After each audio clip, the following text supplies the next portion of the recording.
Okay, I should be recording, so we should be good to go. Hi guys, my name's Keith. Welcome to the Heme revision lectures for this year. If you want to shoot me a message via email or Messenger, I'll probably reply faster if it's a Messenger. These are just the places I've gotten my resources from. I'd highly recommend checking out Bronte's path slides from last year. They're pretty comprehensive and cover a lot of good content for particularly your paper two and your path exams. So in terms of the yield for heme from last year, as you can see, 7 marks in paper one, 5 in paper two. So compared to the other sections, the other systems rather, uh, kind of not as high yield, but the majority of stuff will come up in the pathology section in paper two. So it'll be a lot of like interpreting blood films or certain investigations to kind of whittle down or lean towards a certain diagnosis. In terms of the matrix, as you can see, only the three R1 conditions. When it comes to heme, I would say the main thing is, you don't need to really worry about the niche like managements of all the different malignancies and stuff like that. It's not going to come up likely. The main things are, I guess, to know the associations, the buzzwords, and how to, interpret your investigations. Those are the main things. So this presentation will go through the matrix first, after which I'll be going through the kind of different investigations just very briefly to touch on like kind of what each value means and how do you actually interpret that. And then we'll go through some exam questions at the end, which is probably what everyone wants to see, and they probably skip to that part. But anyway, so anemia. This is kind of the main, I would say it's the main thing. Others may disagree. But defined as the lack of functional hemoglobin in the systemic circulation. And I think the word functional here is really important. You can still have like adequate levels, but it's actually, you want to be focused on whether that hemoglobin is actually useful or not in that sense. I think another point to mention is that we've got the, normal ranges here, but I think it's important to keep in mind that you want to look at how this person is doing clinically as well. So, are they like extremely tired, and what other sort of symptoms do they have to warrant like treatment, for instance? Um, in your exam, you'll get normal ranges and all that stuff, so you don't need to memorize this, but keep that in mind. So, when it comes to anemia, you've probably seen this table plenty of times, but we categorize it based on how big the red blood cells are. That's what MCV is. And we've got microcytic, normocytic, and macrocytic. So microcytic tails, we've got thal, chronic disease, iron deficiency, lead poisoning, and sideroblastic. For normocytic, we've got aplastic, blood loss, CKD, and hemolysis. And then for macrocytic, I think there's fat pad or something. I don't know, fat RBC, but the ones I would know are the megaloblastic causes. So B12 and folate deficiencies. And then you've got all these other ones like cirrhosis, thyroid problems. Yeah. In terms of how you would order investigations, the main things are going to be the blood tests, funnily enough. So FBE, iron studies will tell you so much information when it comes to anemia and the blood film. I'd say those three are like the big guns. And then everything else kind of supplements them in their own ways. Coags, hemolytic screen, LFTs and UST can help with like choosing medications or potential other causes. And then you've got specific tests as well. So certain levels or certain imaging that might help you rule in different causes. So starting off with iron deficiency, which is probably out of all of the conditions, the biggest one. It's super common and it is super high yield. So in terms of the causes, you can kind of think of it as the different levels of where iron is involved. So intake wise, I guess you could be thinking about a vegetarian or vegan diet, malabsorption. The main association is actually celiac. Uh, you might also be thinking about IBD, but celiac primarily because of the fact that that celiac affects the duodenum, and that's where iron absorption mostly occurs. However, you can still have IBD that affects the duodenum, and then that will affect iron absorption. It's just kind of less common, and it's not the buzzword that will be in your exams. Celiac is the one that you want to keep in mind. Um, then we have increased demand, so pregnancy or puberty, and then increased loss. It's going to be primarily GI loss. So celiac and GI loss, I'd say, are the two main associations to keep in mind for your exam. And then clinical features wise, these are all kind of like when it's been a bit more severe, and they can happen, but it's not going to be everyone. So pica, craving to eat inedible things, polyonychia, which is the spooning here, the angular stomatitis here at the edge of the lips, and then atrophic glossitis, which is just the tongue here. This is just a slide revising the physiology behind iron absorption. So you get it via diet, it gets absorbed into your enterocytes in the small intestine, and then it will get attached to transferrin. So transferrin is for moving your iron around. When it goes to the liver, it's turned into ferritin. Otherwise, it will get put into the bone marrow, which is where your erythropoiesis occurs. Investigations wise, so FBE, as we all know, low hemoglobin, and it's going to be microcytic. So microcytic anemia. And then your reticulocytes are going to be low. So reticulocytes are your baby red blood cells. And basically, because you're deficient in iron, you lack the building blocks to make red blood cells. So you're going to be low in those. Blood film wise, hypochromic, so they're just paler than normal. And then microcytic, so they're smaller than normal. The buzzword is going to be pencil cells. Uh, and then poikilocytosis and anisocytosis basically refer to the variation in cell types and the variation of width, respectively. I don't know. I feel like a lot of anemias say this, and you just sort of ignore it. Lol. And then iron studies. So ferritin being low, so your stores of iron are low. That's the main thing. You could also do other investigations for trying to identify the cause, such as an occult blood test or celiac screen. Oops. Okay. Management wise, pretty straightforward. You want to manage the cause because you can do dietary changes and supplement the iron all you want. But if you don't actually manage if there is an underlying cause, you're just going to keep being deficient in that sense.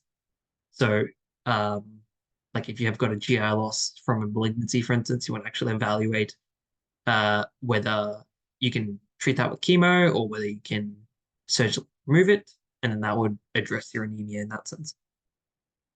And then, yeah, dietary, so red meats, leafy greens, and then supplementation.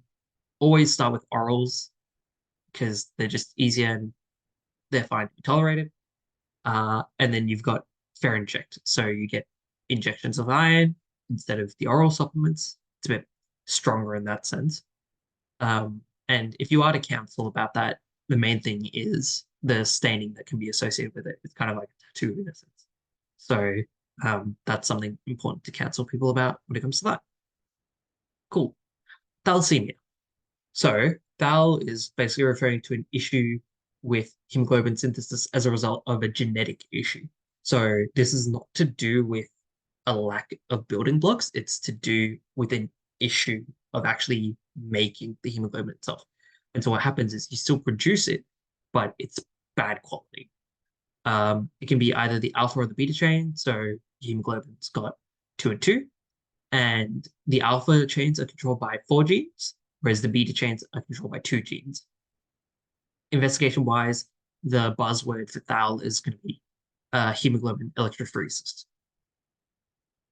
Okay, investigations. So your hemoglobin is low and your MCV is low, so microcytic as we expect. And then your reticulocytes are going to be high. So remember, we actually have the building blocks, but we just make poor hemoglobin. So as a result, your reticulocytes are going to be high because you'll have a lot of baby red blood cells because you're trying to compensate in that sense. Cool. And then blood film wise, the buzzwords are target cells and teardrop cells. So target cells, it looks like a target. Teardrop cells, it looks like a teardrop. No way. And then iron studies are kind of to be kind of just normal. If it is severe enough, I think it can be like almost the opposite of iron deficiency. So you have high stores, but yeah, normally it's just going to be fine. Okay, so we can split thalassemia into alpha or beta depending on which like genes are affected. So remember, there's four genes for alpha and two genes for beta. The risk factor for alpha is going to be Asian or African ethnicity, and then you get subtypes depending on how many are affected. So you don't, it's not like if you have one gene affected, you're going to have thalassemia. It's more like progressively going to be clinically different. So if one gene's affected, you're a silent carrier. Two, you get alpha thal minor. Three, you get hemoglobin H, where you get worried about these hemolytic episodes. And so you have to kind of keep in mind, like having regular transfusions and collation stuff. You don't need to know that. It's just there for fun. And then four, there's this thing called hydrops fetalis. You'll learn that in peds next year. Um, but that's where basically you get death in utero as a result of all of the genes being affected. So there's no alpha chains that are working. Okay, and then beta thal. This is Mediterranean, so on your exams, it's just going to be like an old Greek man or something along those lines. And then you see it and you're like, okay, it's thalassemia. And then you have two subtypes because there's only two genes to be affected.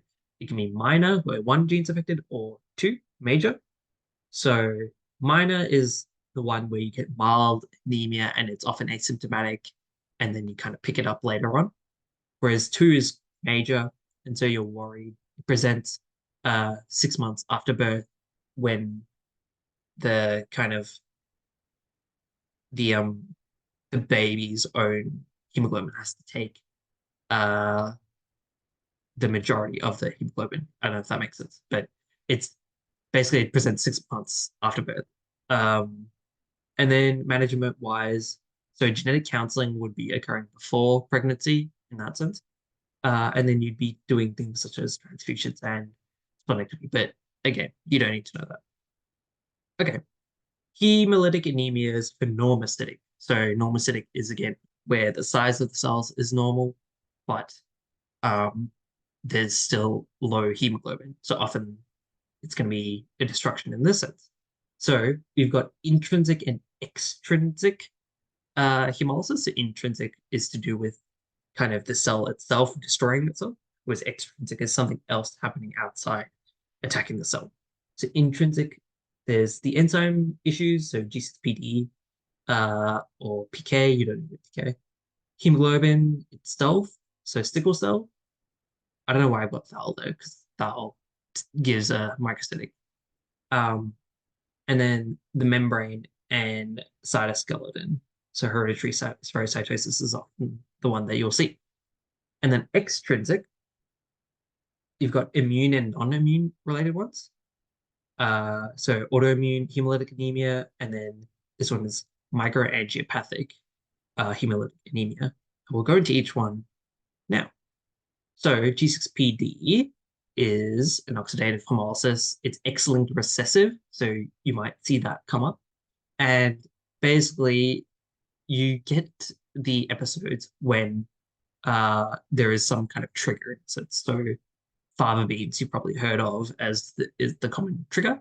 And then on the blood film, you're looking for bite cells and Heinz bodies. So bite cells are like this, where there's like a chunk that's been taken out of it. And then Heinz bodies, they're kind of hard to tell compared to um, compared to platelets, but they're basically like the chunk of the the red blood cell that's been taken off, if that makes sense. But bite cells and Heinz bodies. Okay, sickle cells. This is a point mutation. If you want to know what it is, it's glutamate replaced with valine. You don't need to know that. But basically, you have this point mutation, so there's a structural issue. Risk factors being African or Mediterranean ethnicity, and as a result, you get this deoxygenation, and then the cells sickle, as you would see on a blood film. Surprise. There's also this thing called a sickle cell crisis. So the cells can kind of accumulate and include the small vessels. And as a result, you get issues with like your spleen, you can get very bad drop in hemoglobin, and you can also get things like strokes as a result. It can be pretty bad. Um, in terms of investigation, again, it's going to be hemoglobin electrophoresis. And then, yeah, you don't need to know management, but in kids, you give penicillin prophylaxis until they're 5 years old, and then you consider taking their spleen out later. Hereditary spherocytosis, spherocytosis. So this is an autosomal dominant genetic mutation where the red blood cells become spherical. As you can see, it's kind of uncanny. I don't know. It's like unsettling to me, but they are just very kind of spherical, and so they're prone to burst. And that's it. So you can see here that there are some kind of abnormal cells as a result. They're probably burst and are leaking out in that sense. Okay, autoimmune hemolytic anemia. So as you would expect, it's an autoimmune response for whatever reason. And there's two types. So there's warm, which occurs when the body's temperature is above 37, and then cold, where it's below 37. Warm is IgG, second to kind of any lymphoproliferation, and it's a result of spherocytes. Do I have a? Oh yeah, I do have a slide on what this looks like. And then cold is IgM, secondary to EBV infection, and you get agglutination instead. You also get a positive direct Coombs test, which is basically just a positive hemolytic screen. Okay, so this is a picture of the warm IHA. So spherocytes, you can see that these are all like very filled out. Whereas with a cold, you get these big blobs forming because the cells kind of stick to each other in that sense. Cool. And then MAHA, microangiopathic, which is where the blood cells are just sheared when they're going around in circulation. As a result, you get these kind of mini plugs that form in the vessels. And then as a result, you get a thrombocytopenia. So DIC, TTP, and HUS, which we'll talk about when we get to platelet dysfunction. Some other things that are associated with it are like malignancy, so you get hypercoagulability. And then if there is a prosthetic heart valve, basically that can be sharing the red blood cells themselves. Uh, on blood film, you're looking for schistocytes, which is just when they're shared, and helmet cells, which are like these things where they look like helmets, creatively named. Okay, aplastic anemia. So this one's not hemolytic. This is just another normocytic cause, but it is an autoimmune issue which leads to bone marrow insufficiency.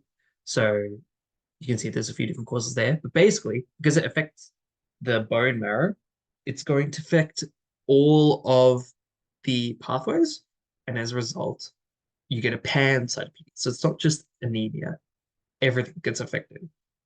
Um, when you do blood film, it'll be something called a dry tap, where you take a sample of the bone marrow itself, and then when you look at it, um, so actually it's not technically a blood film, it's a biopsy. I should change that. Um, but yeah, you look at the sample, and it's hypocellular and fat filled. So normally this would all be filled out with stuff. All of your little stem cells basically making blood cells. But instead, it's filled with a bunch of fat. And so, if your bone marrow is empty, you've got nothing that's going to be producing your blood cells. Okay, macrocytic. So, the main thing here is just megaloblastic, um, which is either B12 deficiency or folate deficiency. So, again, causes kind of similar to iron deficiency, actually, which is why they can be a bit kind of confused. So decreased intake or um, poor absorption. So I guess the unique one here is this pernicious anemia, which is an autoimmune kind of thing, which results in your intrinsic factor being poor. So intrinsic factor is secreted by your stomach and is needed to absorb your vitamin B12. With regards to the B12 itself, that's absorbed in the terminal ileum. And so IBD, such as Crohn's, for instance, often will affect that area. And so that's the association with B12 deficiency in that sense. So if you see a case, which is like IBD is present, it's probably more likely B12 deficiency than iron deficiency. Iron deficiency. Okay. And then folate deficiency. So again, decreased intake. You might hear about a tea and toast diet, any digital pathology, yeah, and then certain medications. But it's more often it's B12 over folate, but they're kind of hand in hand as well. This is just a diagram which outlines the B12 absorption. So the gastric secretions release the intrinsic factors, yeah, from the parietal cells.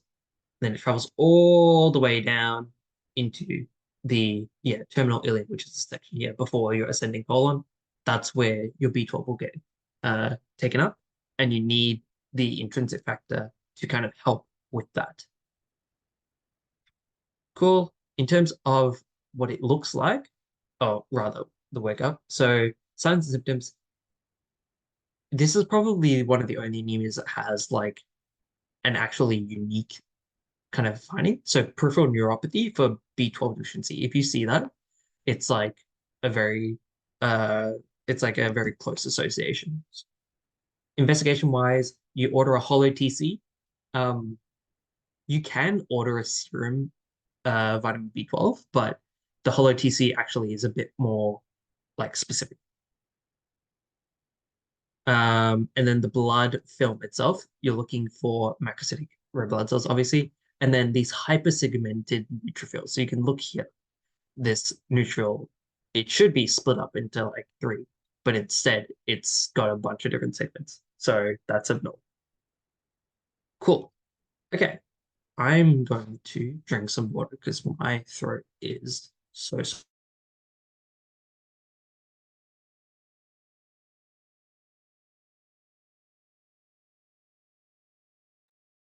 Okay, cool. Let's talk platelets.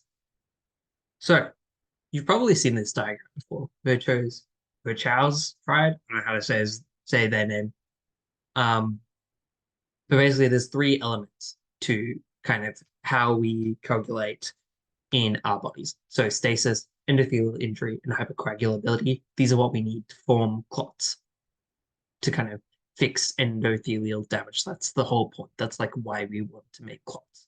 So stasis can also be turbulence. Basically, it can, I guess, increase the chance of endothelial damage in a sense, where there's a bunch of stuff moving around, or if things are allowed to sit, they can kind of group together and form clots in that sense. Injury, when that happens, you get the formation of a primary plug, which as a result can trigger the coagulation cascade and then form a clot later.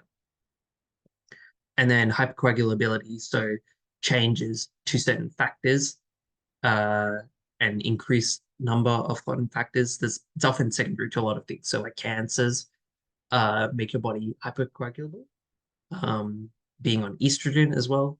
But yeah, so if you have any of these that are like induced, so something that causes stasis or makes you hypercoagulable or increases the amount of damage you have, those are all going to increase your chance of clot formation. Okay, so DVT and PE. So thrombosis is just when the clot forms in the veins, but an embolism is where that flicks off and then it will go kind of block off circulation somewhere else. Often will be the pulmonary circulation because that's where it will go first. So it goes into the right heart and then goes into the arterial circulation, and then that's where it's going to cause ischemia. Risk factor wise, the main ones are going to be like stasis, so quite a lot of like you've probably read questions where it's like someone's returned from a 20-hour flight and it's like, okay, I haven't moved my legs a bunch. That stasis has led to a DVT form. Also recent surge or sedentary lifestyle. And then hypercoagulability, so being on estrogen, also pregnancy, and then certain, not certain malignancies, most malignancies. Um, and then endovascular injury. So this might be your vasculitises, vasculitides, trauma, those sort of things. And then some other causes, so smoking, uh, having a high BMI, and then a family history. In terms of what it looks like, unilateral swollen painful leg is kind of almost pathognomonic for DVT. And then PE, you're looking for like a pleuritic chest pain injury. They're feeling short of breath very acutely, they're coughing blood, that sort of thing. And then you want to just quickly screen for any risk factors. That's particularly important for trying to guide how you investigate this picture here. And then on exam for a DVT, yeah, you're looking for a red hot swollen leg. Okay, you might have heard of Wells score, which is a way to kind of gauge how likely a DVT is. I wouldn't memorize this. I think the main thing to kind of keep in mind, because the thing is, you only need a score of greater than two to say that it's pretty likely. And to get that, it's like, do they clinically look like they have DVT? So the calf swelling, the veins, edema, swelling the entire leg, pain, like that's all related to whether it looks like they have DVT. And then the other ones are like, do they have risk factors? So cancer, recent surgery, past history. So I guess with that in mind, if you're looking at a picture and you're like, okay, this reeks of DVT or PE, then you don't really need to think about Wells because it's like, okay, it's just super likely. Um, the reason why this is relevant is for when you do the investigation. So, bedside wise, you'd probably do an ECG just because it's a chest pain sort of presentation. Um, yeah, if you ever get asked what the most common finding for a PE is on ECG, the answer is sinus tachy. It's not the Q1S3T3 sign, which it is something that people learn, but it's not even that common. Sinus tachy is like kind of what they want. Bloods wise, so you do kind of other workup for chest pain, so TROPS, coags. Um, you do a VBG because they're kind of struggling at the moment. They're probably pretty acutely short of breath. And then if you're really if you're trying to rule out a PE and you have something else as a like a better differential, you do a D dimer. So D dimers are really good for ruling out whether it's a um, whether there's a DVT or a PE going on. If you're suspecting that it's a DVT or a PE, so if that's your primary diagnosis, what you actually want to do is a CTPA. So pulmonary angio. The reason why is that a D dimer, if it's positive, it doesn't really tell you that much. It doesn't actually tell you if they do have it. If it comes back negative, then it's like very good for saying like, okay, it's not going to be DVT or PE. But if it's positive, it's like, I probably want to do a pulmonary angio kind of thing. So you want to use this when there's like risk factors and it clinically looks like it's going to be DVT PE. Other things, Doppler ultrasound, you want to look for the origin of your DVT, and then you can do special tests. So VQ um, is your ventilation perfusion scan. It's a nuke med scan. So you do this when you have some contraindication for a CT. Um, I think there was a time during COVID where there was like a shortage of contrast, and so the they switched to doing a bunch of VQs, but now we're back to pulmonary angios. Cool.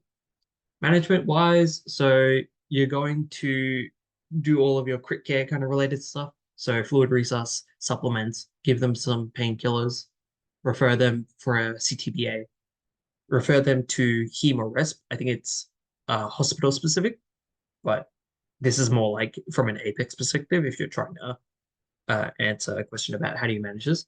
And then anticoagulating. So at that point, you want to probably be giving them a Pixaban. If they're hemolytically unstable, you might want to consider actually trying to bust the clot, so alteplase, or a thrombectomy, so actually going in and taking out that clot. And then in the long run, you want to be getting them on some DOACs. So dabigatran, I believe, is the one that is in the guidelines. And depending on whether it was provoked or unprovoked, which just means were there risk factors or some clear trigger, you do it for either 3 months. So if there is a clear trigger, you do it for 3 months. If there isn't a clear trigger, you do it for longer. The reasoning behind that is if you don't actually know what the cause is, you want to be on the safe side to make sure that you covered it for longer because it was like random in a sense. Cool. Okay. Um, this is just a slide revising the physiology behind how clots form. So vasoconstriction, platelet plug, and then the fibrin clot, which is what triggers or what is the coagulation cascade, rather. Um, and then here is just the pathway. This is probably the thing that you would need to know the most of. So the intrinsic and extrinsic coagulation pathways.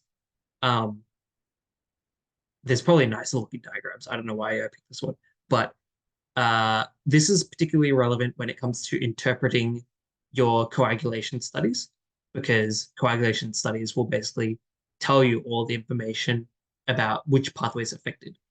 So I'll talk about it more in detail later, but intrinsic pathway is reflected by your APTT, and then the extrinsic pathway is reflected by the PT. Cool. And then this is just the final part about this stable clot forming where fibrin is converted. This is the part where the D dimer is actually formed. So that's where that comes into play. Okay, why does it matter? Basically, any disease which is going to affect any part of that pathway is going to make it harder to form clots. So you're going to be bleeding for longer. You can't form clots. And so your endothelium just stays damaged and you get easy bleeding, you get bruising, anything like that. Very similar to having a thrombocytopenia. Cool. ITP. So this is an autoimmune disorder where you get a thrombocytopenia. Basically, antibodies just destroy your peripheral platelets. And in your scenarios, it will be basically like a recent respiratory tract infection and then sudden onset of this random bleeding. So nosebleeds, gum bleeding, excuse me, petechiae, that sort of thing. In terms of management, you don't really need to know it, but IVIG to swap out the antibodies that are there. You'd also give PRED to help with that.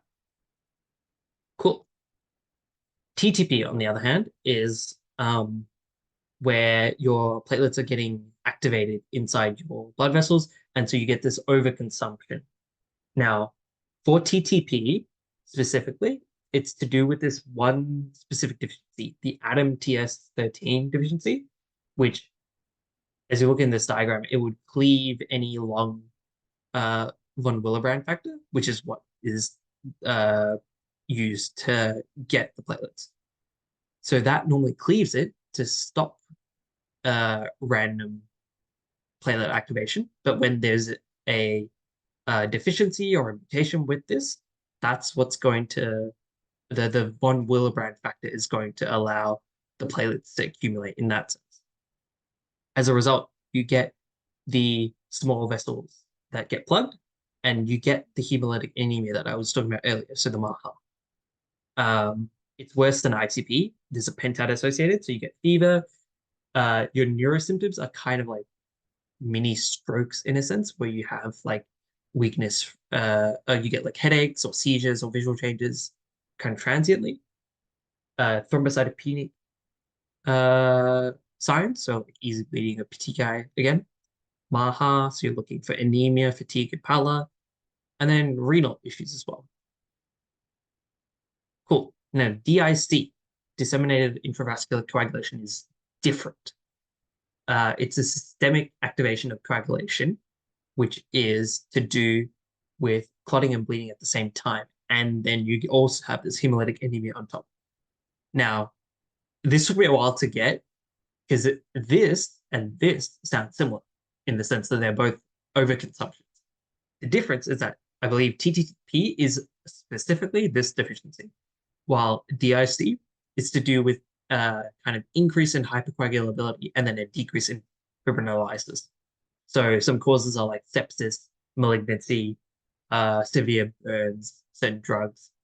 Um, and so that is what causes DIC. So you'll often hear it being talked about when you get these very unwell patients that have a lot going on. They're quite septic, and then they get DIC on top of it all.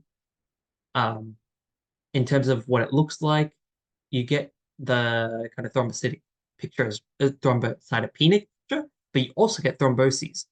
So acute kidney injury, respiratory distress, PE, strokes. It's pretty bad. Investigation-wise, you'd be finding decreased platelets because of the consumption. The APTT and PT are going to be long because the coagulation cascade takes a long time with them. And then the fibrinogen is low because everything's being used up. Cool. And then the last thing to bring up is hemolytic uremic syndrome, which is a syndrome associated with this specific type of E. coli gastro. You get bloody diarrhea, dysentery. This also produces a thrombocytopenia. And this is, again, different to the other two because it's associated with this episode of gastro. So I went down a whole rabbit hole of like differentiating these three. I would say out of these three, TTP is probably the one that will come up in your exam. Maybe DIC, probably hemolytic uremic syndrome, less likely to come up. Cool. Okay, HSP, Henoch-Schönlein purpura. This one is to do with an autoimmune vasculitis. It's associated with IgA vasculitis. So on your renal paper, you might see this kind of picture of a rash or something, some scenario where they have this sort of picture, and then you have to associate it with the IgA vasculitis. It's pretty common in childhood. It's associated like after an upper respiratory tract infection, usually a group A strep. And then you get small vessel bleeding, which results in the rash occurring. On investigation, you actually see increased platelets, interestingly enough. And then risk management wise, you just sort of wait. It goes away on its own in a sense. So paracetamol, give some NSAIDs in the short term. Okay, von Willebrand factor disease is the most common inherited bleeding disorder, probably because it's an autosomal dominant disease. You get a decreased von Willebrand factor, and then also factor 8 gets affected because it's a carrier. As a result, you get easy bleeding, as you would expect. And then on investigations, the factor 8 is going to be low. Your APTT is going to be prolonged, and then your PT is going to be unaffected. So if you remember the coagulation cascade, 8 is on your intrinsic side, whereas PT doesn't have 8 involved. So as a result, only APTT gets involved. Okay, hemophilia is an X-linked recessive disorder, and you have ABC. So A is the most common. That one is a mutation with factor 8, B for 9, and C for 11. Those are all on that intrinsic pathway as well. So that is why for your coagulation studies, they're all going to be prolonged APTT, but then the PT is unaffected. Presentation-wise, it's very often going to be some kind of incidental bleed. So you'll hear about, or you'll see kind of a picture of like some kid that's fallen, they've knocked a knee, and then all of a sudden they get this acute pain, and then you take a sample of the joint fluid and it's got blood in it.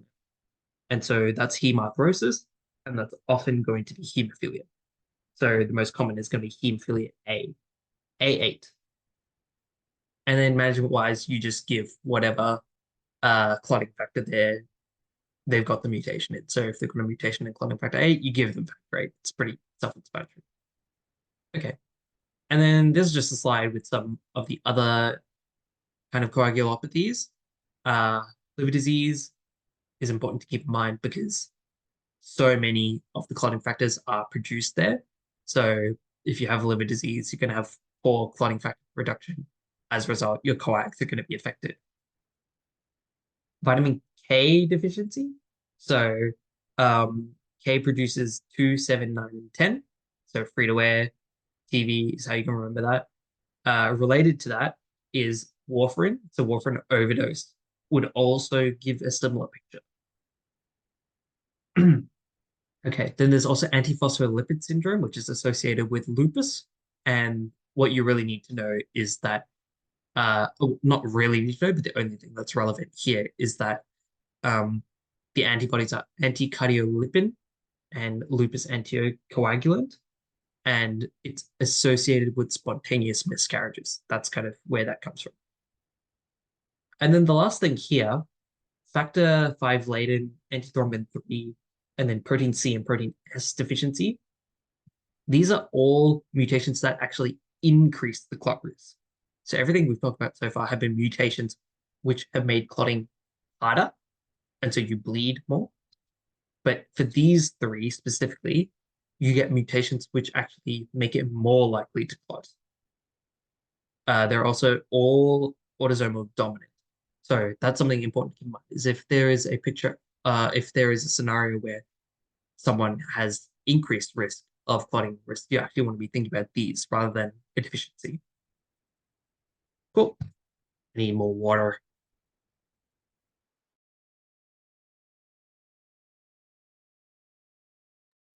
Okay, let's talk malignancies, and that will be it for the matrix. So, got a diagram here about erythropoiesis. Oh, actually, that should say hematopoiesis. But anyway, um, so basically, starting off at the stem cell, we've got a myeloid and a lymphoid pathway. So myeloid is producing all of your platelets, all of your red blood cells, and then all of your like granulocytes. So that's stuff like your neutrophils, your eosinophils, macrophages, basophils, um, and then mast cells as well are in there too. Your lymphoid cells are going to be your T, your B, and your natural killer cells. Um, they're named B and T based on where they develop. So B cells will develop in the bone marrow, whereas T cells go to the thymus to develop. All of this maturation typically occurs, and the red blood cell maturation all occurs in the bone marrow, but you can also get some done in the spleen as well. Yep, cool. Some of the basic definitions. So leukemia is where you've got the kind of accumulation is occurring in your bone marrow, whereas a lymphoma is occurring in the lymph nodes of the spleen in terms of where your growths are. Myelodysplasia is where you get a cytopenia, and it's a myeloid lineage, and then the bone marrow gets disrupted. Myeloproliferative, on the other hand, is where you get a cytosis, so increased amount of your myeloid lineage. And then multiple myeloma, the name is actually wrong. It's nothing to do with the myeloid cells. It's to do with your B cells. So if you see multiple myeloma or you're thinking about it, you need to be like, no, actually, this is plasma cell related. Cool. That's a picture of a normal blood film, just to orient yourself for some of the pictures. But as you can see, it's very much primarily red blood cells. You've got these myeloid cells here, and then the tiny little cells are all the platelets around. Cool. So myelodysplasia.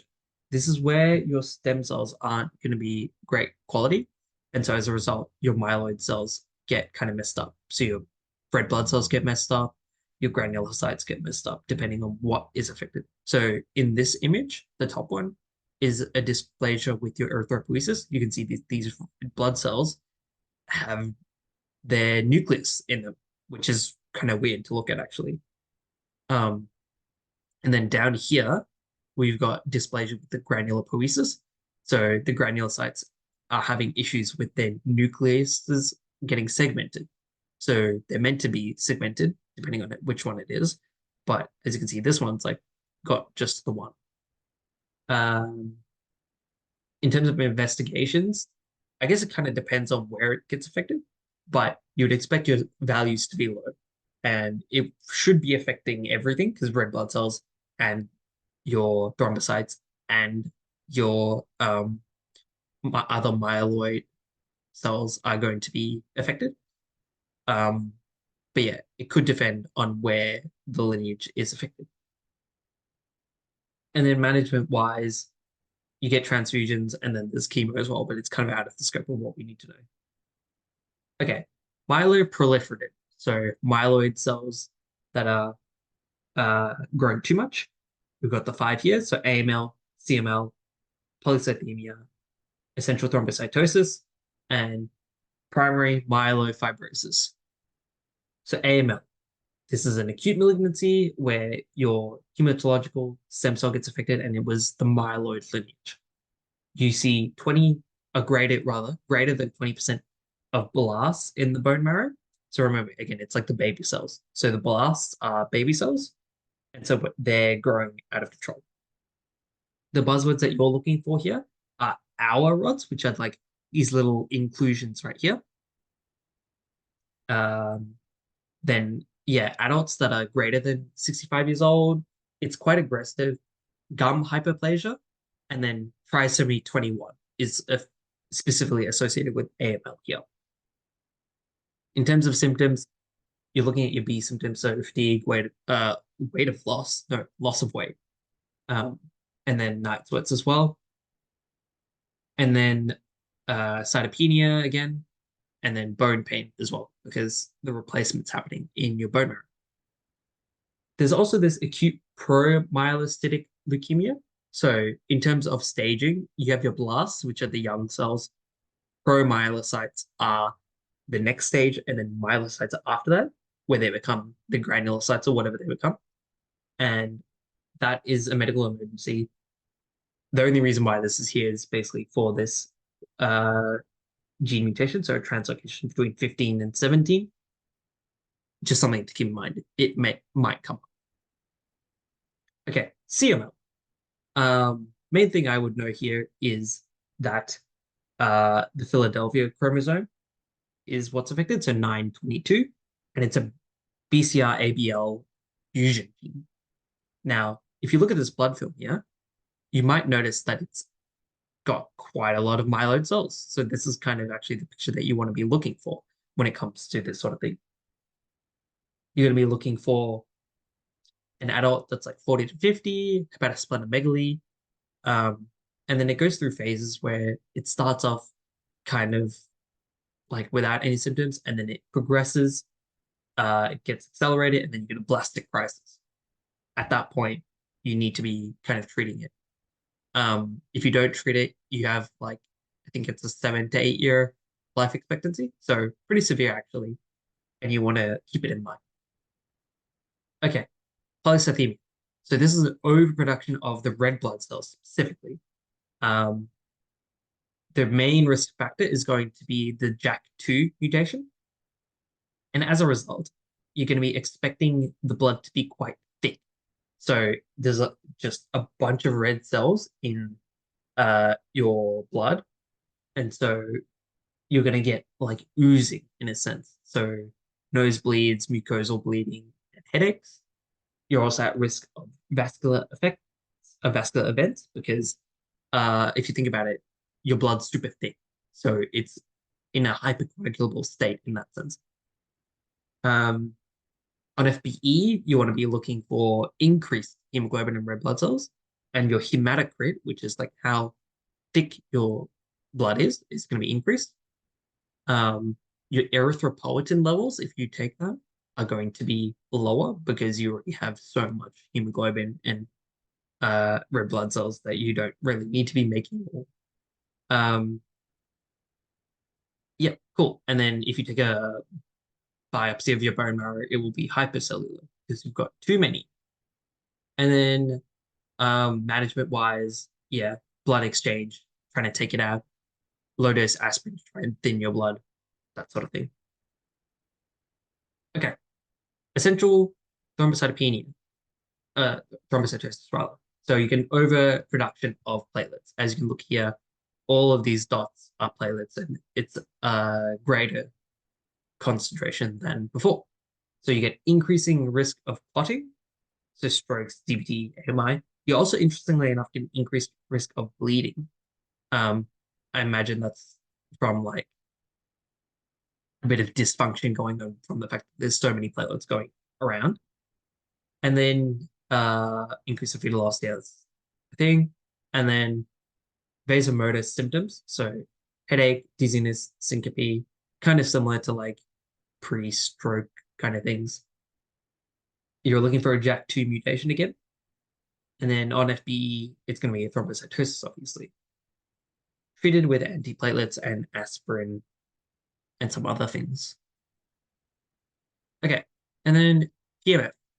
So this is an overproduction of the megakaryocytes, which are the things that are produced before platelets. So again, it's a JAK2 mutation.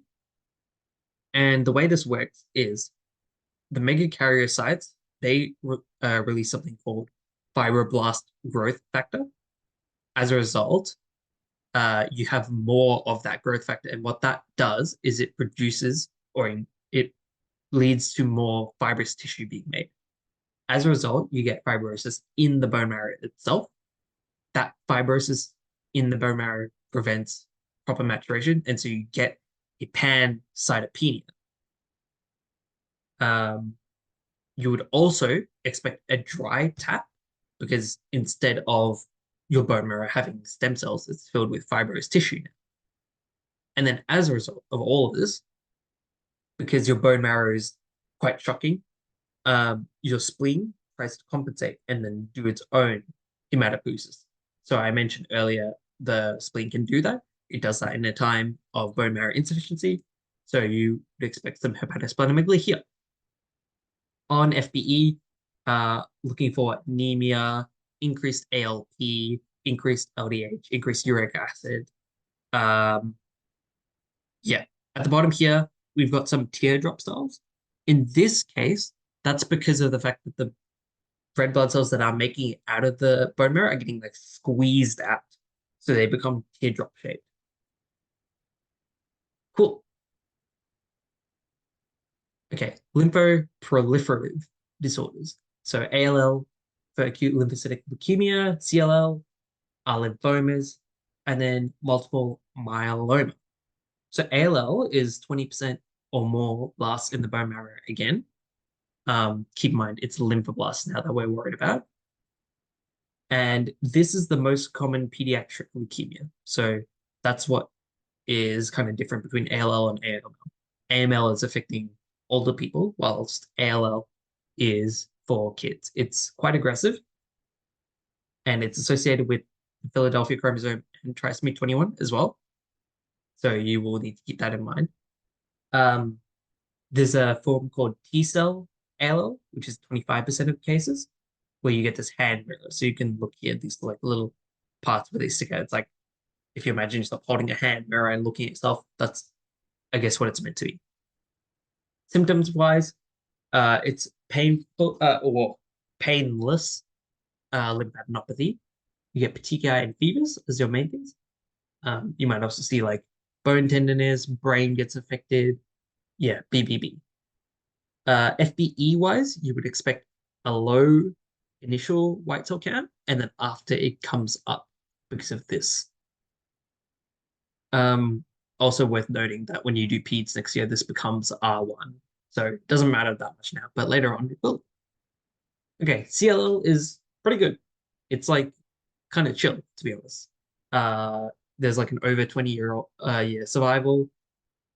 Most adults will probably die with it, not from it. So you can see here all of these lymphocytes here. There's plenty of them, but it's not that bad, to be honest. And then buzzwords are like smear or smudge cells. So it's a bit hard to tell. Um, this is my thinking that that's a smudge cell, but basically it's like the white blood cell is broken and so it like smudges. Yeah, I don't know. Not much to know for CLL, to be honest. Hodgkin's. Okay. Hodgkin's, on the other hand. The buzzword here, read Sternberg cells. You know it, you love it. Um, and the peaks are at 20 and 50 years old. You expect painless lymphadenopathy, but it is painful with alcohol consumption. And it's often associated with a previous Epstein-Barr virus infection. Now, you can classify it here. I've written this down. I didn't know this last year, so I wouldn't necessarily recommend knowing this. It's not that high yield, to be honest. Know your read Sternberg cells. I think that's the main thing. Okay, non-Hodgkin lymphoma. So this is just anything that's not these these cells, which are leukocyte histiocytes, or usually from B cells. Uh, and depending on where your kind of malignancy starts, it gets classified as a different thing. So if it's before entering the lymph nodes, it's called like a small cell, which I guess makes sense because they're early on, so they're going to be small in that sense. Um, if they are just before entering the node and they're still like yet to mature, then it's like mantle cell. Once it's inside, then it's like location dependent.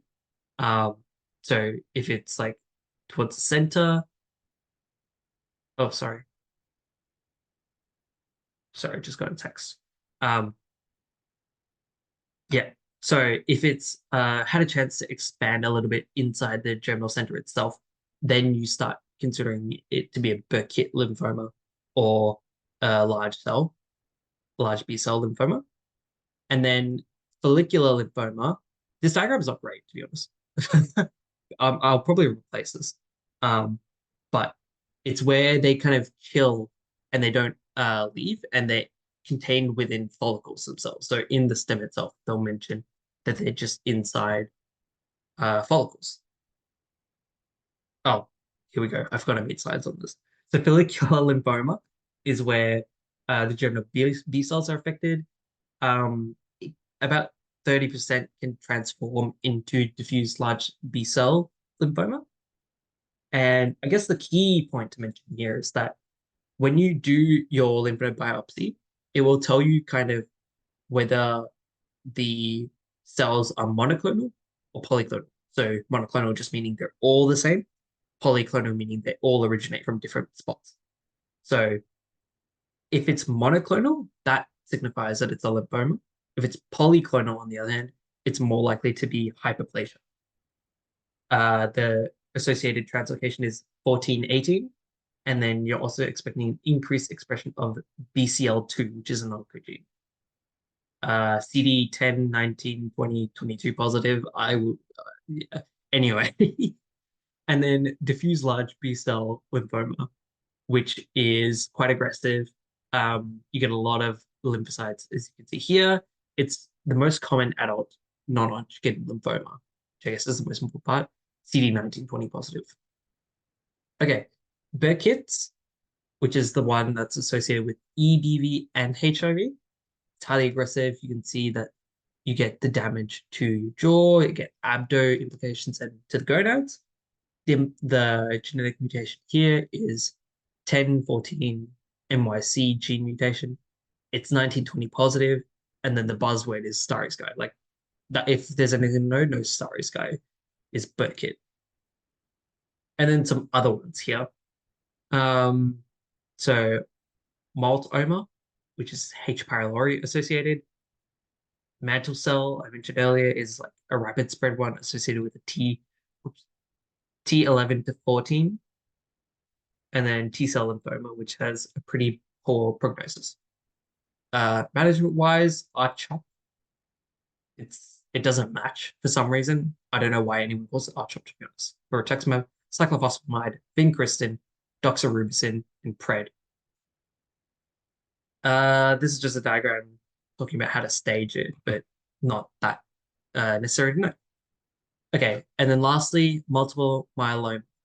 So this is just a malignancy of the plasma cells in the bone marrow itself. And so you get an overproduction of plasma cells and you get an overproduction of uh, antibodies that aren't really that useful. Plasma cells make up more than 10% of the bone marrow. And in terms of the presentation itself, it's the mnemonic is CRAB. So see calcemia, so hypercalcemia, renal dysfunction, anemia, and then bone lesions.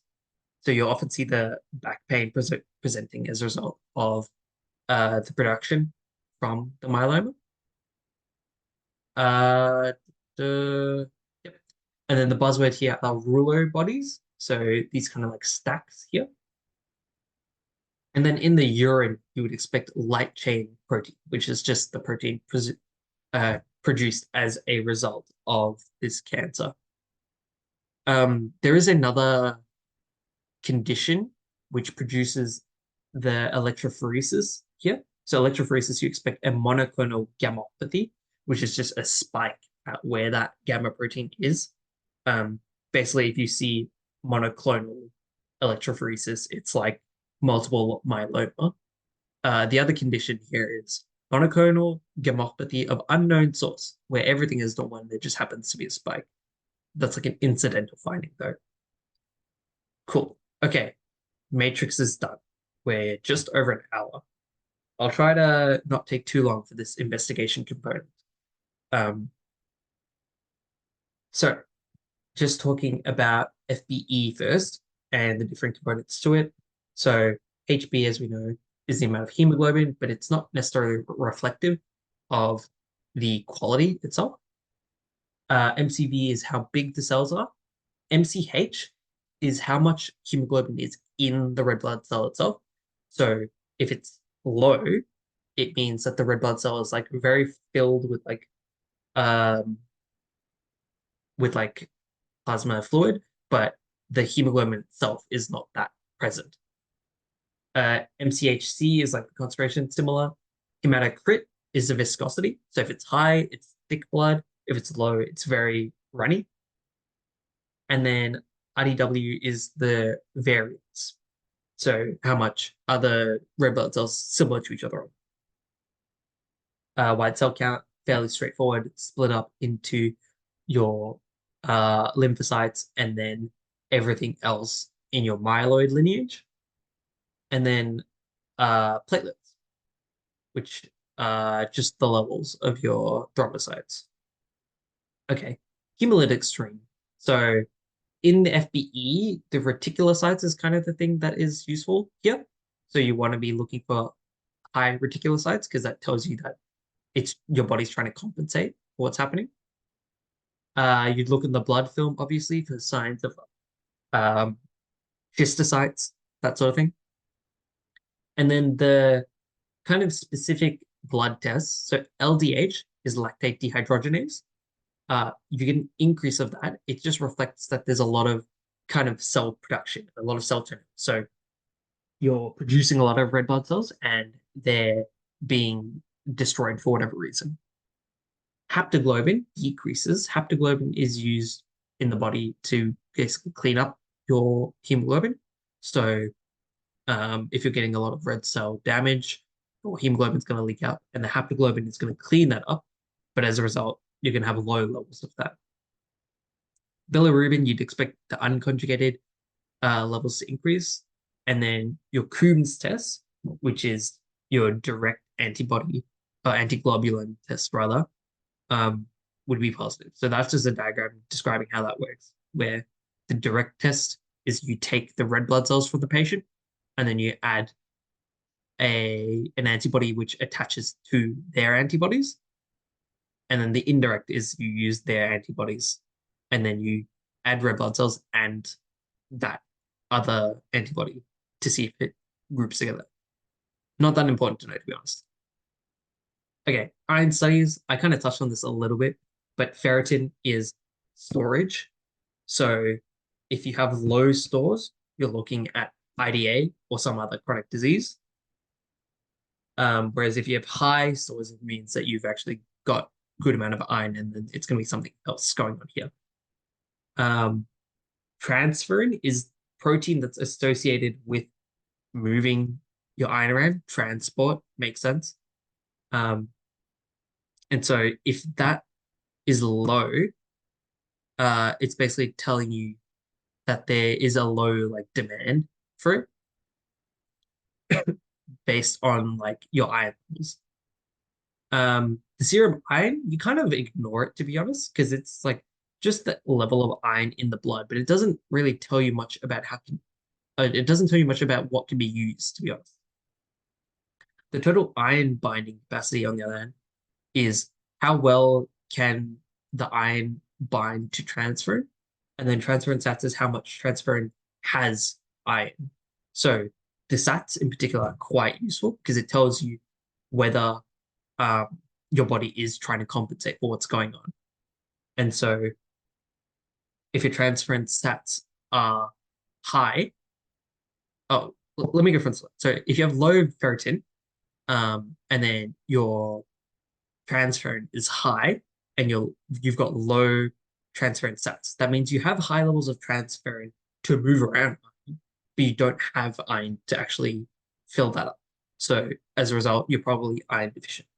Now, if you have high levels of ferritin, but you've got low transferrin, and then the saturations are also low, it probably means that you've got the stores, but just as time has gone on for a long period of time, you've had like a chronic condition that's basically made you used to what you've got. And so you've got a chronic anemia in that sense.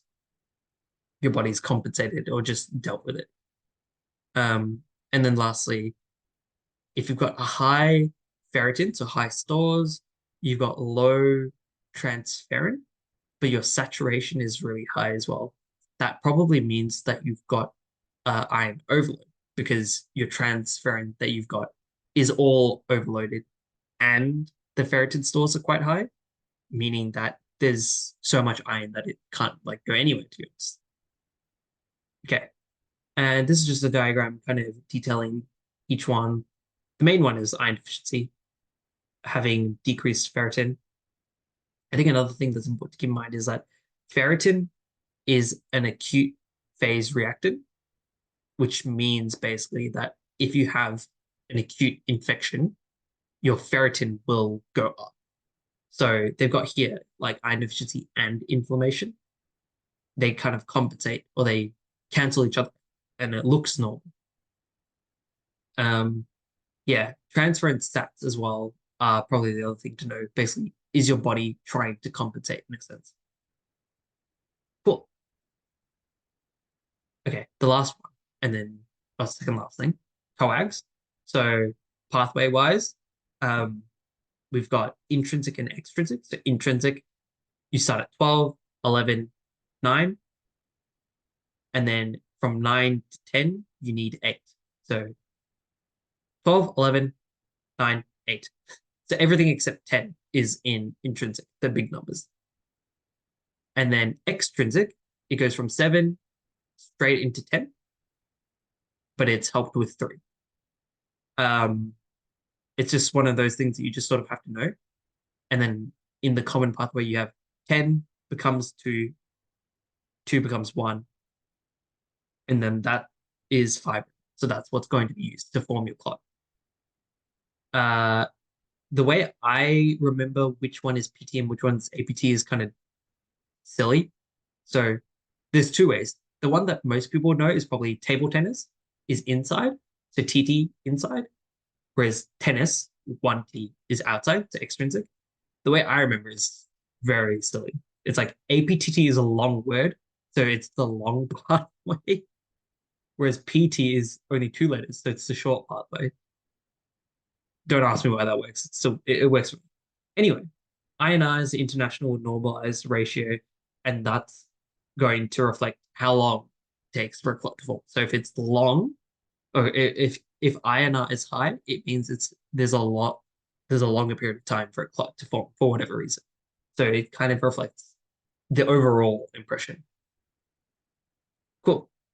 The last thing I wanted to touch on before we get to the questions is transfusions and kind of when we use the different things. So there's red blood cells, platelets, FFP, cryoprecipitate. You can also give like factor specific ones, albumin, IV, IG, etc. But these are the main ones. So red blood cells are going to be like you're replacing blood loss. So you have an acute anemia in that sense. Um, Platelets are for if you've got low platelets and you need to increase them specifically, so some thrombocytopenia. And then FFP is good for coagulation issues. So if you've got some like a warfarin overdose, or if you've got some bleeding disorder that's causing you to have easy bleeding, uh, then FFP might be more suitable than platelets in that sense. And then cryoprecipitate is specifically for fibrinogen in terms of why you might want to give it. And yeah, DIC, where you get the overconsumption. That's where you would want to be giving cryoprecipitate instead, because none of these have that component to it to add fibrinogen. Cool. Okay. I am going to have a sip of water and then we'll do some questions and then wrap it up because this is probably taking too long for you guys already.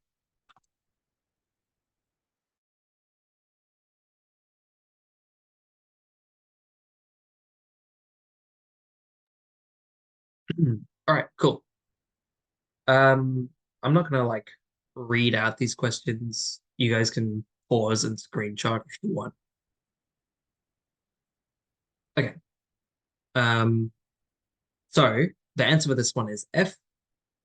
Looking at a mild anemia that's microcytic. Um, and the only thing that because these are all like gastric GIT conditions, right? That cause that are listed here. I already mentioned that the two main gastric conditions, or three, I guess, but one of them's not listed, but Crohn's, so IBD, or celiac. So you're picking between one of them, right? And we've got a microcytic anemia, so low ferritin, so probably IDA. And the one that I said that was associated with IDA is going to be the one that affects the duodenum, which is celiac. Okay. If this was, say, let's just say it was a macrocytic anemia and it didn't have the iron studies, you're probably going to say Crohn's instead. Cool.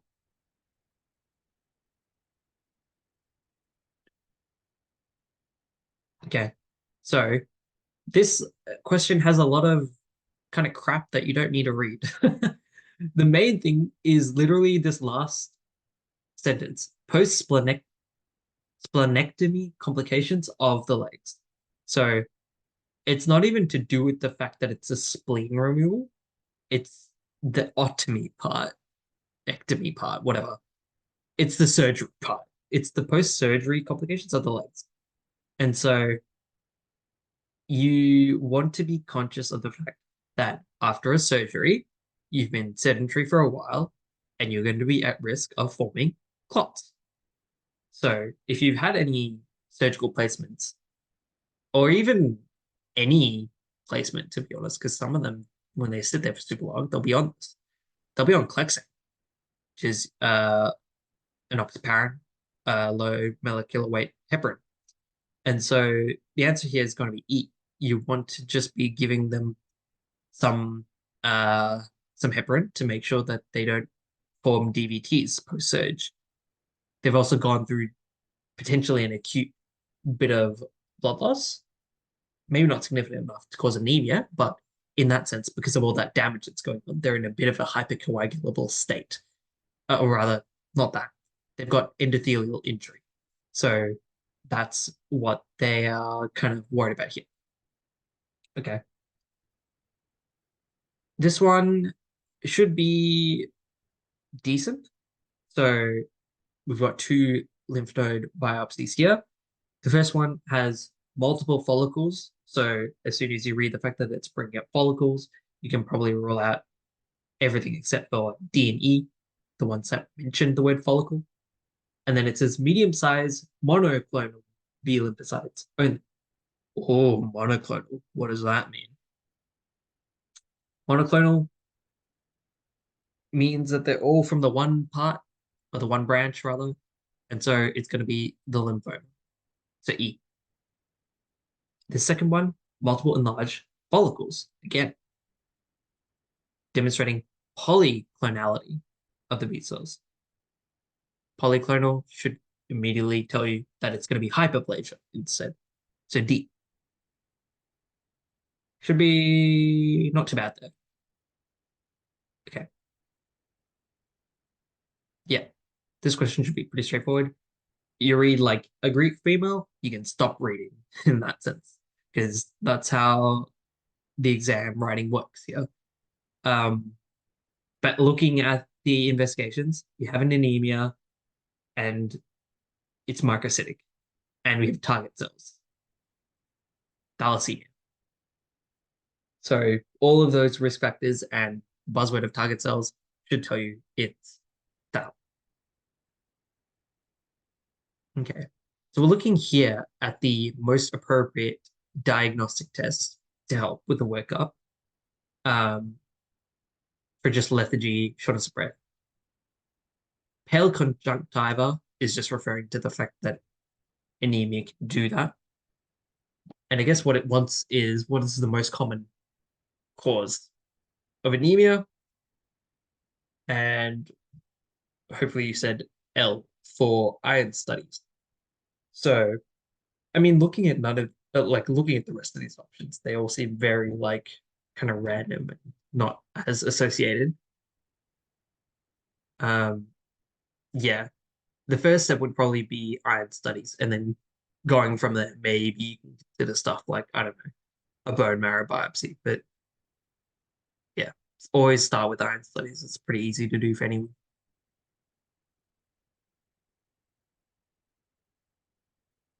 Okay, this one, this one is a little bit different, I guess, in the sense that uh, we're kind of starting with an MSK presentation, right? We're starting with back pain here. But when you look into the history more, you get fatigue and weight loss. And we also see that we have anemia, we have creatinine. I wonder why they brought up creatinine. Calcium. I wonder why they brought up calcium. And it's and it's normal. Um, Anyway, so the answer here is going to be multiple myeloma. So this is a kind of a crab picture. We don't actually get the hypercalcemia, but everything else is there. So renal involvement, we get the anemia, we have the bone involvement with the crush fracture itself. We also have this picture of it being some malignancy with the weight loss, the fatigue. So all of that should be pointing you towards D is your answer here.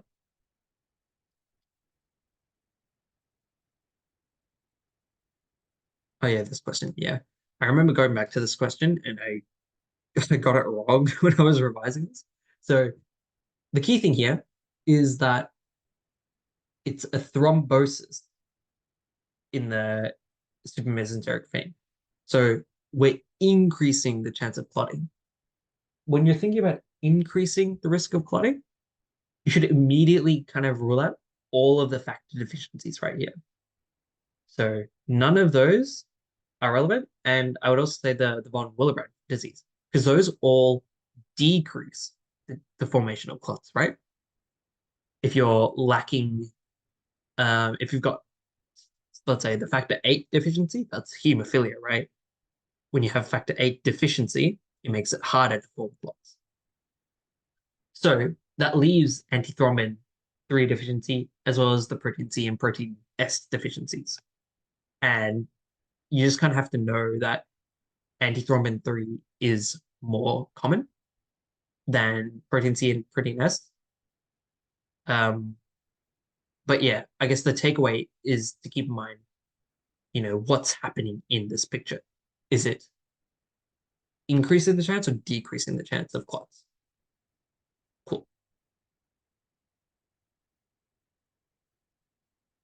Cool. So this has a lot of garbage that you don't need. The main thing here is pulmonary embolism is the provisional diagnosis, most likely to establish the provisional diagnosis. And if you said A, I'm sorry. Yeah, D dimer is not correct.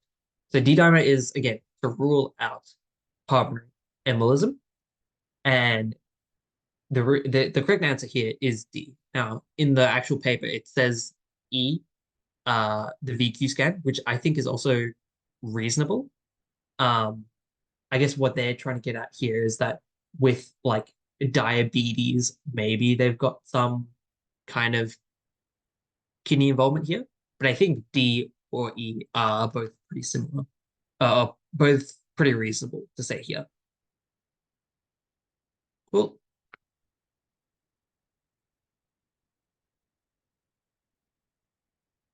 yeah, this question, this one's like notorious because you never learn it until you find out about it. So we've got increasing clotting risk here again. Spontaneous miscarriage. Where's that come from? So the answer here is F. So antiphospholipid syndrome. It's the anticoagulant and anticardiolipin antibodies that are associated with this. It's just one of those associations that you just kind of have to keep in the back of your mind.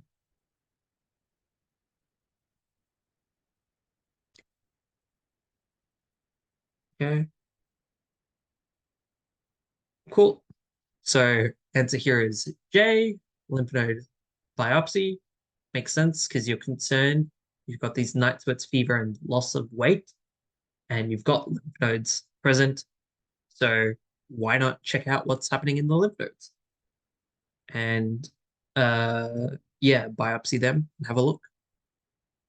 You probably would also do some other workup as well, like the FB and all that stuff, but that's not listed here. And it's also the most appropriate diagnostic one.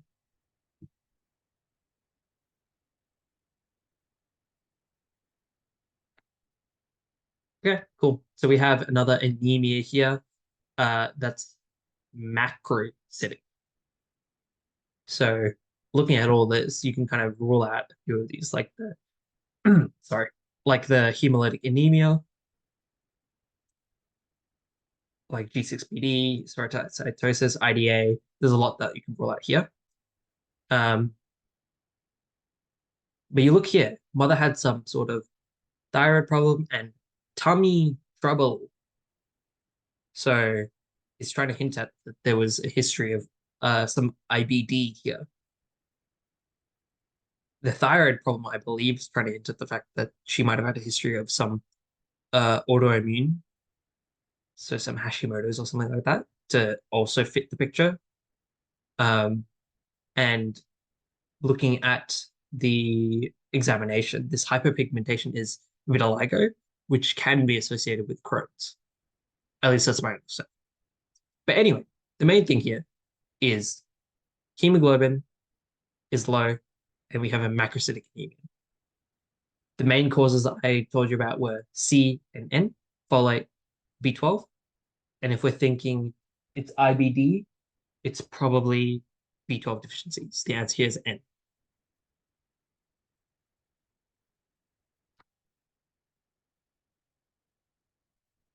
Okay, cool. So this question is here to make sure that you don't get tunnel vision. That's the main reason why it's here. So the answer here is actually M. Um, so tuberculosis is granuloma.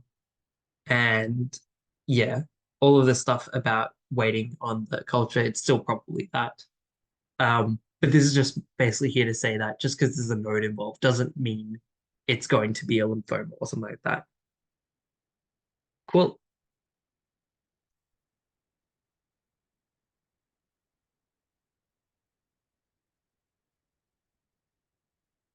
Yeah.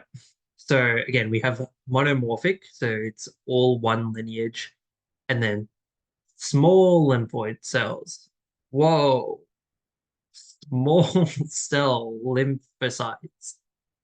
Yeah, so it's D here. Pretty self-explanatory. It's pretty easy when they just hand it to you and they're like, it's a small cell. What's it gonna be? Yeah. No follicular architecture, so not gonna be a follicular lymphoma.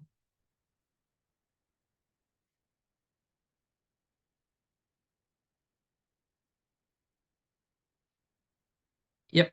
So 92, anemic, weight loss, concerned about malignancy, bowel habit, concerned about GI malignancy.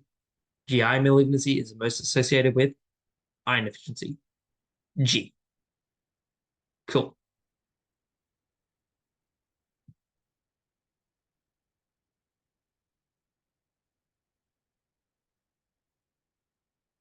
Mm. Yeah, this one is a tricky one. So the recent cholecystectomy, you might be thinking about like DVT. Um, the answer here is E. Now, my understanding of this is that it's like an overdose in a sense. So you've anticoagulated them too far, and now you're getting the pleuritic chest pain as a result of like a pulmonary hemorrhage. So it's kind of the same, it's kind of a similar result to getting a PE from not being medicated. But yeah, we get a prolonged APTT from the therapy, from the medication.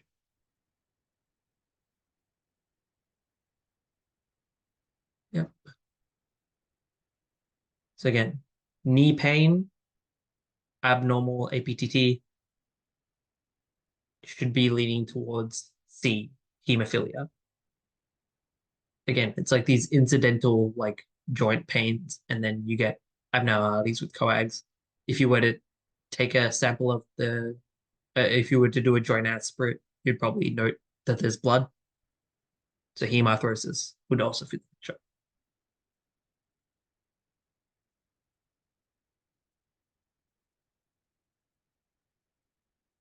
Okay. I didn't really talk about this much. I kind of glossed over it, but macrocytic anemia. If you look at this, a lot of this doesn't actually cause macrocytic anemia. Thalassemia is micro, IDA is micro. This would be GI loss, so micro. Chronic disease, like micro. Renal is normocytic. Alcoholism. So the answer here is A. Presuming you get liver disease. And in the stem itself, this slight tremor is trying to refer to like alcohol withdrawal. And then, yeah, this would be a cirrhotic liver that's producing a macrocytic anemia.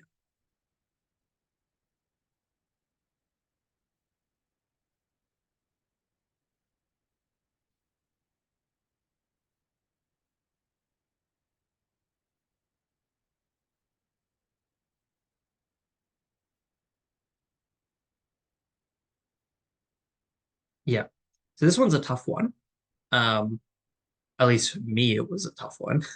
Um, but marrow being replaced largely by blast, 68-year-old. So to me, that reminds me of AML, where the age range is quite late. Um, and then there is a presentation, so it's not going to be like CLL where they just sort of have it, for instance. And then um, anemia, thrombocytopenia kind of check out with that in terms of the lineage that's affected, because it could still be the myeloid cells. And then in terms of the association with it, the answer here is G. So trisomy 21 is associated with AML. Um, trisomy 21 is also associated with ALL, but in this case, yeah, 68-year-old man, trisomy 21. Cool.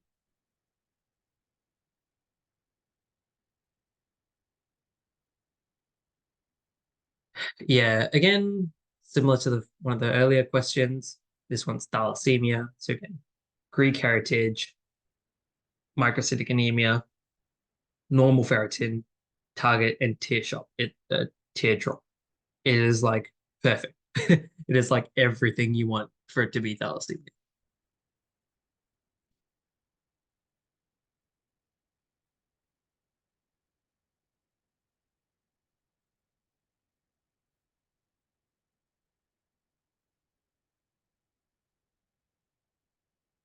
Yep. So this one is a bit tricky actually, because it is different to what we kind of are trained to learn. So the answer here is A. So it's anemia of chronic disease. And I know the like in the mnemonic we learn tails like, oh, it should be microcytic.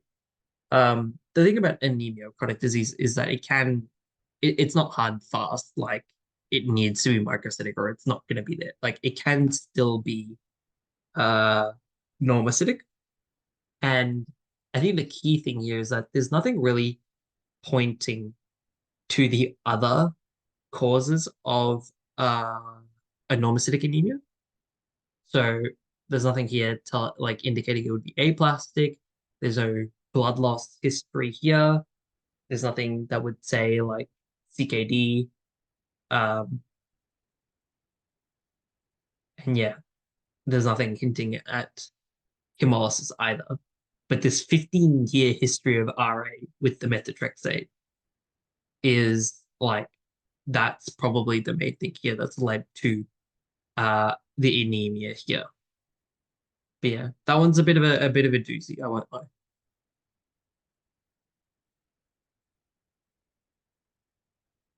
Yep, should be pretty straightforward again. Bleeding into joints, APTT affecting PT normal, hemophilia.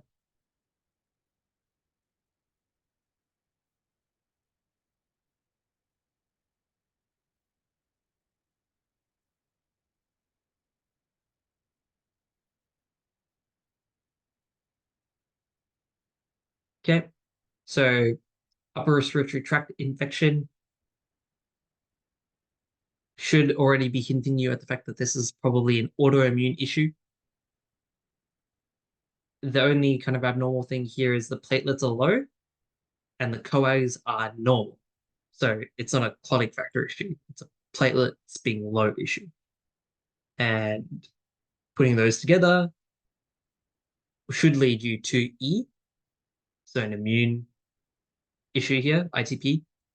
Um, and yeah, this person's like otherwise pretty well. Like they just have petechiae as a complaint. They don't have a lot like shortness of breath or anything like that to hint at, okay, maybe there's something more going on here.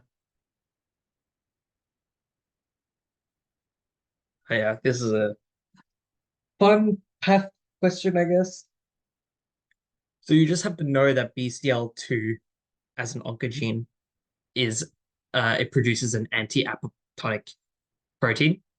And so as a result, the process that is inhibited is apoptosis. You just kind of have to know that. Um, and that's how it contributes to cancer formation as well, is when there's a mutation there, then you can't inhibit apoptosis. And so cancer genes are able to grow as they like.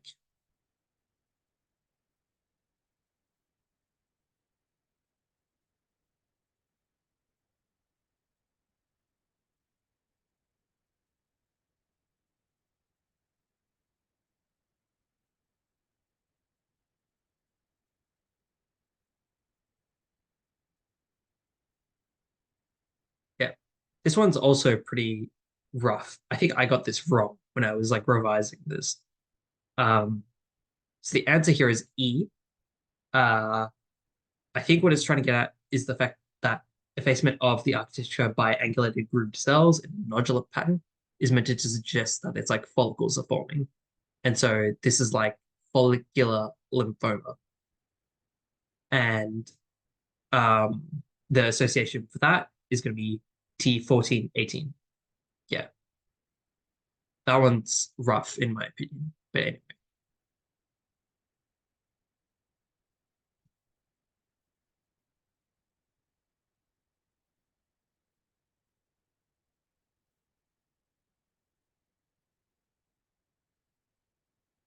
Yeah, this one should be pretty okay in comparison. So lytic lesions in the bones themselves, protein in the urine, so renal involvement. We also have an anemia here. So this is all probably pointing towards multiple myeloma. I don't even know what Walden's. I don't even know what this is called.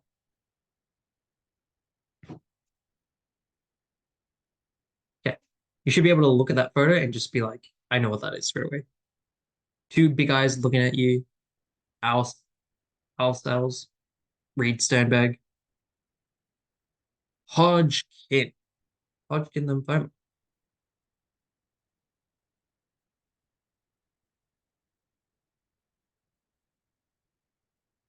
Yep. Again, they sure do love talking about this. X-linked hemathroses. Preventing ongoing bleeding. So we're giving something. But I mean, if you know what the diagnosis is, it's not too bad. Hemathosis, you can basically think straight away it's hemophilia. And they've got 8 and 9 here. 8 is the one that's associated with hemophilia A, which is the more likely one. So that's the answer here. D.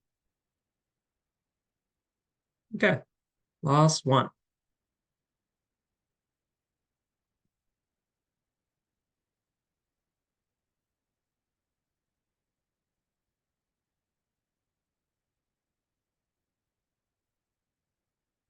Okay, so we have a raised white cell count, myeloid precursors present. So we're thinking about myeloid lineage. Yeah. The presentation here is like pretty okay. It's like just the fullness in this left upper quadrant. So where the spleen would be. And then bruising as well. It's not like super severe at this point. Um, so the answer is going to be E, CML. The hemoglobin getting affected as well fits with that picture too. The anemia with the splenomegaly. Cool. And that's that.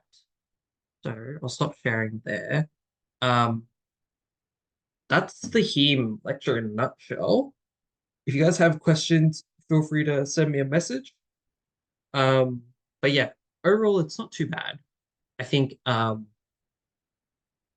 yeah, I think if you know like how to recognize causes of IDA and like the anemias, and then you can see with those questions, there's a lot of like those malignancies, but they'll give you like the words that will just tell you which one it is. So a lot of it is pretty doable, I would say. And if you really want to know like the niche stuff, you can, but there aren't that many questions that would really show that. Um, but yeah, good luck for your exams. You guys should be fine. If you've got your apexes coming up as well, good luck for them as well. And yep, hopefully you guys do well.